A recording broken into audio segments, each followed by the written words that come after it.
বাড়ির সকলের ভীষণ পছন্দ প্যানকেক, তাই বানিয়ে নিতে হলো প্যানকেক। একটা বড় বাটিতে 1 কাপ ময়দা চেলে নিলাম, দিয়ে দিলাম 1/4 টেবিল স্পুন বেকিং পাউডার, দিয়ে দিলাম 3 টেবিল স্পুন পাটালি গুড় আর 1/4 কাপ ছোলা গুড়।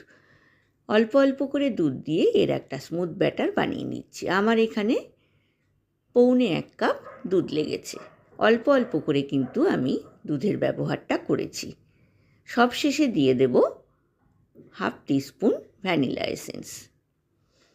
অপরদিকে গ্যাস ওভেনে আমি আগে থেকে ফ্রাইং প্যান গরম করে রেখেছিলাম। এবার লো টু মিডিয়াম ফ্লেমে প্রথমে ফ্রাইং প্যানে অয়েল ব্রাশ করে নিয়ে 1 হাতা করে ব্যাটার দিয়ে ঢাকনা দিয়ে এক একটা করে প্যানকেক ভেজে নিচ্ছি। বন্ধুরা, রেসিপিটা ভালো লাগলে আমার চ্যানেলটিকে সাবস্ক্রাইব করে দেবেন, একটা লাইক করে দেবেন। আমি ছোলা গুড়ের সাথে প্যানকেক পরিবেশন করে দিলাম।